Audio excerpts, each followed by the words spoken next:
Hello everyone. सो ये lecture आपके BSc second year के लिए है। ऑप्टिक्स और जो आपका पेपर सेकंड है ऑप्टिक्स उसके लिए है। तो आज हम स्टार्ट करेंगे आपके ऑप्टिक्स। तो आज हम देखेंगे फर्मेंट प्रिंसिपल क्या होता है। ठीक है। तो उससे पहले फर्मेंट प्रिंसिपल देखने से पहले हम देखेंगे ऑप्टिकल पाथ क्या होता है। तो when a light rays travels a distance d in a medium of refractive index mu, then the product of mu d is known as optical path. तो जब भी कोई जो आपकी लाइट है, जो आपकी प्रकाश की किरण है, वो किसी मीडियम में, किसी माध्यम में, रिफ्रैक्टिव इंडेक्स को आप अपवर्तनांक गुणांक बोलते हैं, जो कि म्यू है। तो इन दोनों का जो गुणनफल होता है वो आपकी क्या होती है, जो डिस्टेंस ट्रेवल की गई है किसी भी मीडियम में, ठीक है, वो आपकी क्या होता है, ऑप्टिकल पाथ होता है किसी भी लाइट के द्वारा। तो सिंपली आप समझ सकते हैं कि जो किसी भी मीडियम में आपके जो डिस्टेंस ट्रेवल की जाती है लाइट के द्वारा, उसका तो उस मीडियम का रिफ्रैक्टिव इंडेक्स, अपवर्तनांक गुणांक, और जितनी डिस्टेंस उसने ट्रेवल की है, उन दोनों का जो आप मल्टीप्लाई करते हैं वो आपके क्या आता है, ऑप्टिकल पाथ आता है। ठीक है। तो फर्मेंट प्रिंसिपल क्या कहता है, तो फर्मेंट से एक साइंटिस्ट थे जिन्होंने क्या कहा कि अगर दो पॉइंट्स अगर हम लें, ठीक है, मान लो हमने दो पॉइंट्स लिए ए और बी। ओके। तो ये कोई ए पॉइंट है, ठीक है, यहाँ हमारा ए पॉइंट है, और दूसरी जगह हम मान लेते हैं बी पॉइंट है। तो लाइट एक पॉइंट से दूसरे पॉइंट में, ए पॉइंट से बी पॉइंट में जाने में कोई भी पाथ ले सकती है। देखो, एक तो ये पाथ हो गया, एक आपके स्ट्रेट लाइन हो गया, ठीक है, सॉरी मैं स्ट्रेट लाइन नहीं बना पा रही हूँ, एक आपके स्ट्रेट लाइन हो गया, एक आपका कोई ऐसा जिगजैग सा पाथ हो गया। ठीक है। तो फर्मेंट ने क्या कहा कि ए से बी तक जाने में लाइट कोई सा भी पाथ ले सकती है, लेकिन वो कौन सा पाथ चुनती है, वो चुनती है जिस पाथ को लेने में उसको क्या लगता है, सबसे कम टाइम लगता है। ठीक है। तो सबसे कम टाइम उसको किस पाथ में लगेगा, तो ये अगर मैं इसको 1 बोल दूं और इसको 2 बोल दूं और इसको अगर मैं 3 बोलूं, तो सबसे कम टाइम आपको ए से बी पे जाने में, या फिर लाइट को ए से बी में जाने में किस उसमें लगेगा, तो ये आपका होगा आपका जिसको स्ट्रेट लाइन। ठीक है। तो आपको पता ही है कि आपकी जो लाइट है वो हमेशा किस में इंसिडेंट करती है, स्ट्रेट लाइन में। तो आप कहेंगे कि देखो कई बार क्या होता है, आपकी लाइट रिफ्लेक्ट भी करती है, कई रिफ्लेक्शन भी होता है और रिफ्रैक्शन भी होता है। तो विवर्तन और व्यतिकरण जिसको हम बोलते हैं, तो रिफ्लेक्शन और रिफ्रैक्शन होगा तब भी क्या ये चीज़ ट्रू रहेगी कि लाइट हमेशा आपका वही पाथ चुनेगी जिसमें क्या होता है, इसका टाइम क्या होता है, इसको मिनिमम टाइम लगे। तो इसको हम एक एग्जांपल के थ्रू समझ सकते हैं। देखो, ये फर्मेंट प्रिंसिपल का बहुत अच्छा एग्जांपल है। तो ये आपकी सैंड है, ठीक है, ये बीच है, ये सैंड है, और ये आपका क्या है, वाटर है, ठीक है, सी है। तो इधर कोई इंसान डूब रहा है, और ठीक है, ये सेफ गार्ड है जो इसको बचाना चाहता है। ठीक है। आपको पता है कि जो आपकी स्पीड होगी वो सैंड में क्या होगी, ज़्यादा होगी, और आपकी वाटर में क्या होगी, कम होगी। ठीक है। तो इसको यहाँ इस पॉइंट से इस पॉइंट पर जाना है। ठीक है। तो वो कौन सा पाथ चुनेगा, या तो वो स्ट्रेट जाए, ठीक है, या फिर वो क्या जाए, ऐसे बैंड होके ऐसे जाए। तो ये तीन पाथ हमको शो कर रखे हैं। तो आपको बताना है कि इसमें से वो कौन सा पाथ है कि वो चुनेगा। तो आप कहेंगे कि भाई सबसे कम टाइम तो स्ट्रेट लाइन में लगता है, तो सबसे कम टाइम मेरे ख्याल से 1 में जाना चाहिए, लेकिन ऐसा नहीं है। आप देखेंगे कि देखो, जब वो 1 में जा रहा है तो उसको जो क्योंकि उस सैंड में क्या है, वो सबसे ज़्यादा अच्छे से ट्रैवल कर सकता है। तो आप देखेंगे ये सबसे फास्टेस्ट टाइम नहीं होगा कि सबसे तेज़ी से वो उसमें, क्योंकि इसमें उसको ज़्यादा टाइम किस में बिताना पड़ रहा है, वाटर में, और वाटर में उसकी स्पीड क्या कम हो जाएगी, कम हो जाएगी। तो इस वजह से उसको इधर टाइम क्या लगेगा, ज़्यादा लगेगा। तो सबसे कम टाइम उसको जिसमें लगता है वो कौन सा पाथ होगा, सेकंड पाथ होगा। ठीक है। तो आप देख रहे हैं कि हमेशा ये सही नहीं है कि आपका जो जो स्ट्रेट लाइन है वही आपका शॉर्टेस्ट टाइम हो। ठीक है। जब आप अलग अलग मीडियम की बात करते हैं तो आपका टाइम जो शॉर्टेस्ट टाइम होता है वो चेंज हो जाता है। तो यहाँ आपके जो सबसे शॉर्टेस्ट टाइम लगेगा वो आपके सेकंड पाथ में लगेगा। ठीक है, क्योंकि वो सेकंड पाथ में सबसे ज़्यादा टाइम किस में बिता रहा है, सैंड में बिता रहा है, सैंड में उसकी स्पीड क्या है, सबसे ज़्यादा है। ठीक है, तो इस तरह से आप देख सकते हैं कि आपका जो लाइट है वो हमेशा रिफ्लेक्शन या रिफ्रैक्शन के बाद भी, जो फर्मेंट प्रिंसिपल जो बोल रहा है, a ray of light in passing from one point to another through a set of mediums by any number of reflection or refraction selects a path for which the time taken is either minimum or maximum। तो बहुत सारे reflection और refraction के बाद भी आपकी light वो वाला पाथ चूज करती है जिसमें उसको क्या लगे, मिनिमम टाइम लगे। ठीक है, तो फर्मेंट प्रिंसिपल से हम, जो आपने ट्वेल्थ क्लास में भी पढ़ा होगा, बहुत फेमिलियर है, जिसे आप होंगे स्नेल लॉ, आपका लॉ ऑफ रिफ्लेक्शन और लॉ ऑफ रिफ्लेक्शन और रिफ्रैक्शन आप देखेंगे। तो ये देखिए आपका एक डायग्राम है, ये आपकी रिफ्लेक्टिंग सरफेस है एम एन, जिसको हमने एम एम डैश बोला है। ठीक है, ये आपकी कोई लाइट रे है ए ओ, जो ओ पॉइंट पे इंसिडेंट कर रही है और रिफ्लेक्ट होके, ठीक है, इसका परावर्तन होके किस पे जा रही है, परावर्तन हो रहा है। ठीक है, रिफ्लेक्शन हो रहा है। ये आपका अभिलंब है, ठीक है, नॉर्मल जिसको हम बोलते हैं एन ओ। ठीक है, और ये इससे इंसिडेंट एंगल बना रहा है आपतित कोण, और ये क्या है, परावर्तन कोण, जिसको हम आर से रिप्रेजेंट करते हैं। ठीक है, और जो इसकी हाइट है हमने ए ली है, इसकी बी ली है, और जो एम और एम डैश है, ठीक है, इसकी हमने जो डिस्टेंस ली है वो सी है, तो इसको एक्स लिया है और इसी सी माइनस एक्स है। तो नोटेशन आपको सब पता है। ठीक है, तो हमें क्या बताया, ऑप्टिकल पाथ जो होना चाहिए वो क्या होना चाहिए, एक्सट्रीम पाथ होना चाहिए, मिनिमम पाथ होना चाहिए। ठीक है, तो एल की वैल्यू क्या है, जो पाथ लाइट ट्रेवल कर रही है, क्योंकि देखो ये मीडियम हमने क्या लिया है, एयर लिया है, तो एयर के लिए refractive index mu is equals to 1 होता है। तो हमें पता है कि ऑप्टिकल पाथ क्या होता है, कि डिस्टेंस कितना ट्रेवल किया है multiply by refractive index. Refractive index यहाँ 1 है, तो इसलिए 1 into A O plus 1 into O B. ठीक है, ए ओ आपकी क्या है, ये डिस्टेंस है। ठीक है, ओ बी आपकी क्या है, ये डिस्टेंस है जो पाथ लाइट ने क्या किया है, ट्रेवल किया है।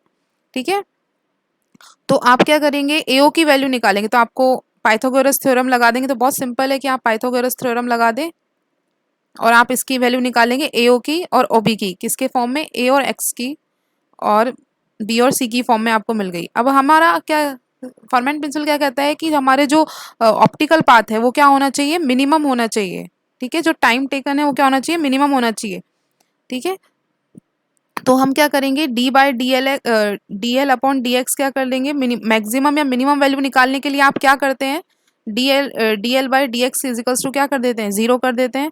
तो आप इसका डिफ्रेंशिएशन करेंगे तो आपका क्या आएगा, ये आपको वैल्यू मिलेगी। ठीक है, अब आप देखेंगे कि साइन आई की वैल्यू क्या आ रही है आपके।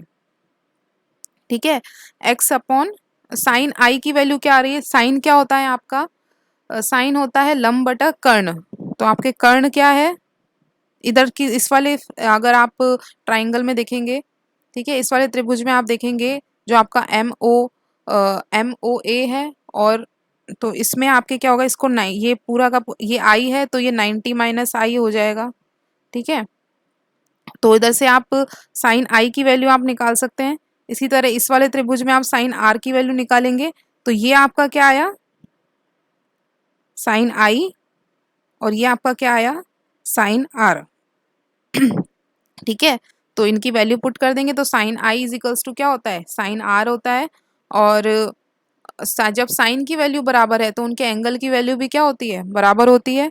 तो इस तरह से हम देख लेंगे कि ये हमारा लॉ ऑफ रिफ्लेक्शन हमारा प्रूव होता है। इस फर्मेंट प्रिंसिपल को लेके हमने लॉ ऑफ रिफ्लेक्शन प्रूव किया है।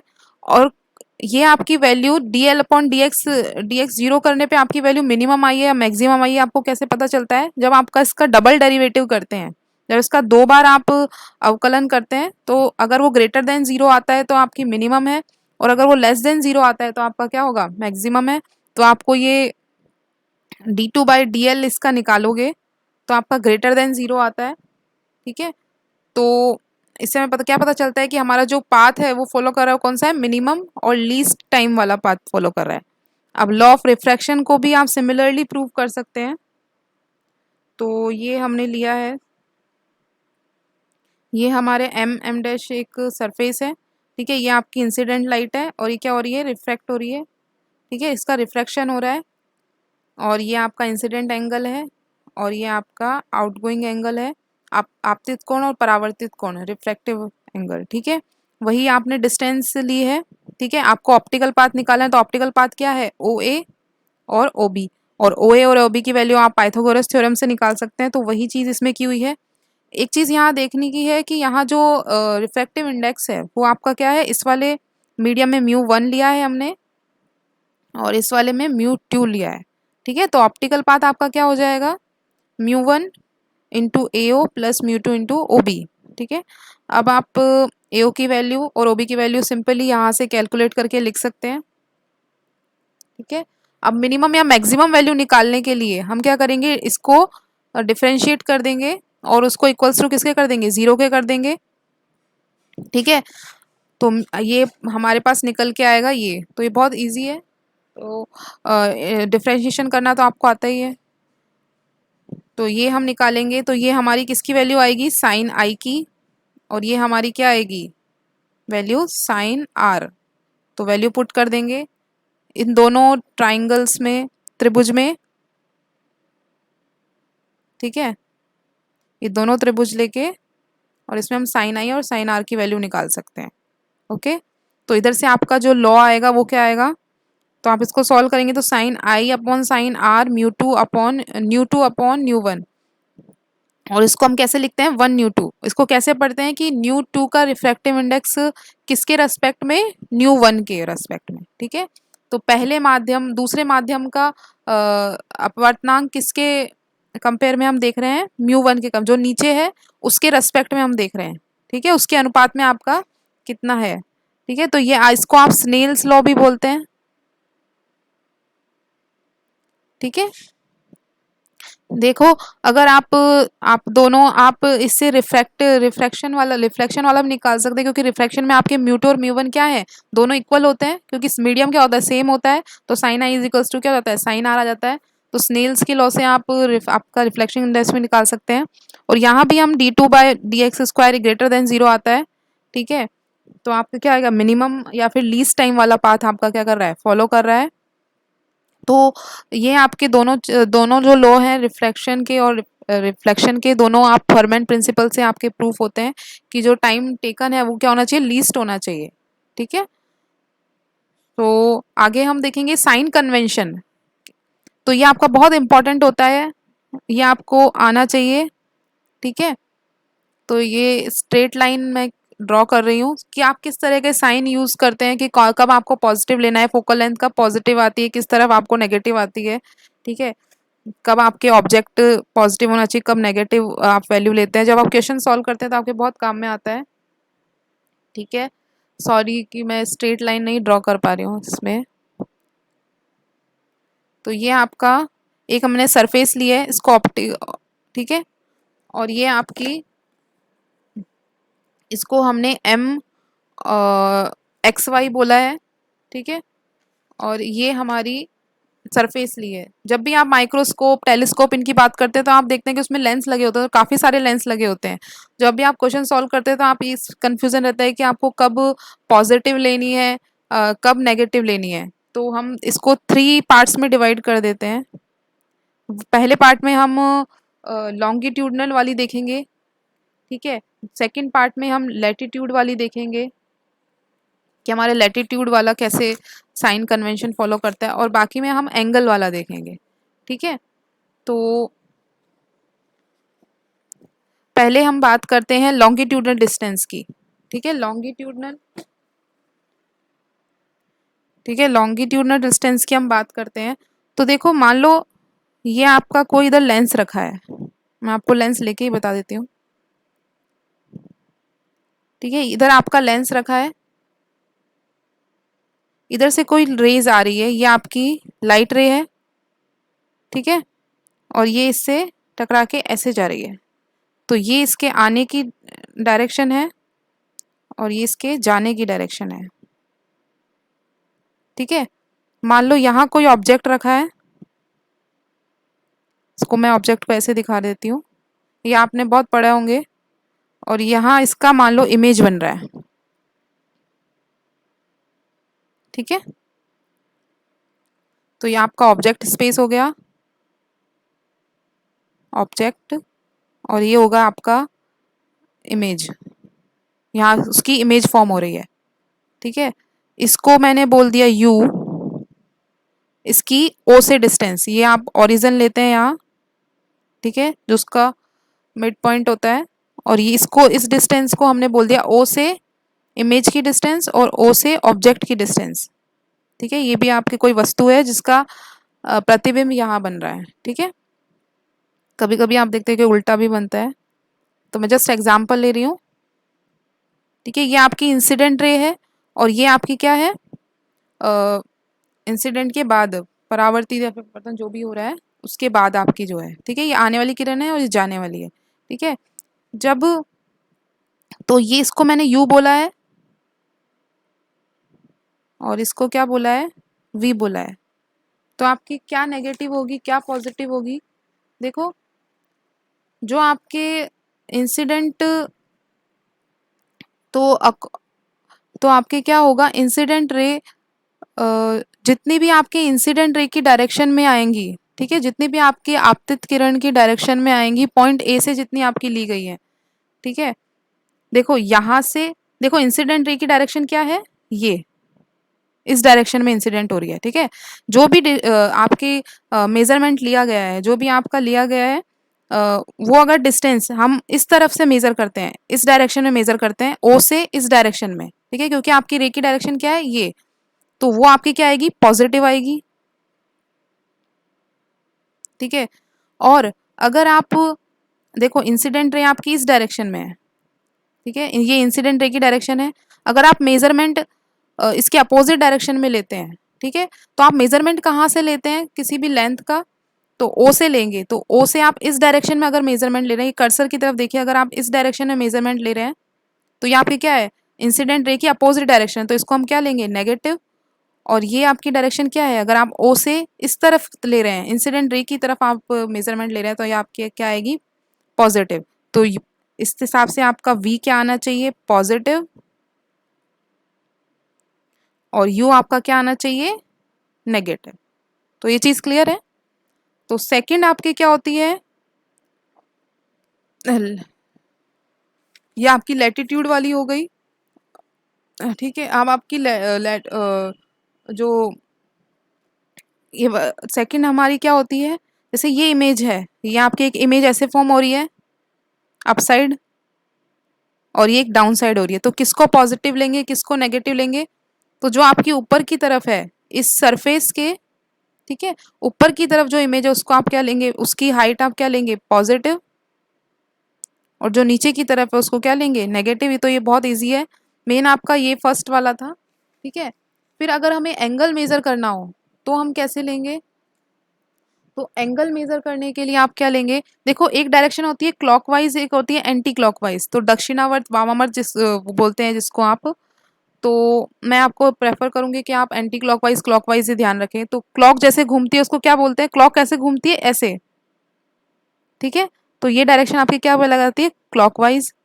और एंटी क्लॉकवाइज मतलब क्लॉक के अपोजिट डायरेक्शन क्या होती है, ये, तो इसको आप क्या बोलते हैं, एंटी क्लॉकवाइज, ठीक है। तो सी और ए लिख देती हूँ, तो ये क्लॉकवाइज है और ये आपकी क्या है, एंटी क्लॉकवाइज, ओके, ये क्लियर है।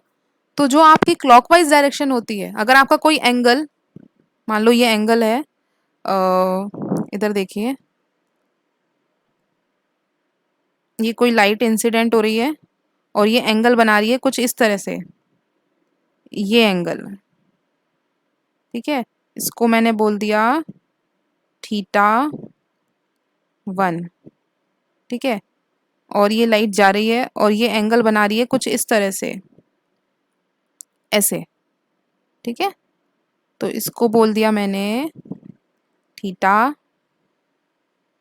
2, ठीक है। तो ये आपका क्या है, क्लॉकवाइज है, आपकी क्लॉक कैसे घूमती है, ऐसे ही घूमती है, तो ये आपका क्लॉकवाइज है। तो क्लॉकवाइज को हमको क्या लेना है, नेगेटिव, और एंटी क्लॉकवाइज को क्या लेना है, पॉजिटिव, ओके, ठीक है। तो आप थीटा 1 आपका क्या आ जाएगा, क्योंकि ये क्लॉकवाइज है तो थीटा वन आ गया आपका, क्लॉकवाइज है तो नेगेटिव, और थीटा टू आपका क्या आ गया, sorry for the writing, positive. Okay, तो ये सब क्लियर है, तो ये आपके आगे बहुत काम आएंगे। सो आज के लेक्चर में हम इतना ही पढ़ेंगे। Thank you.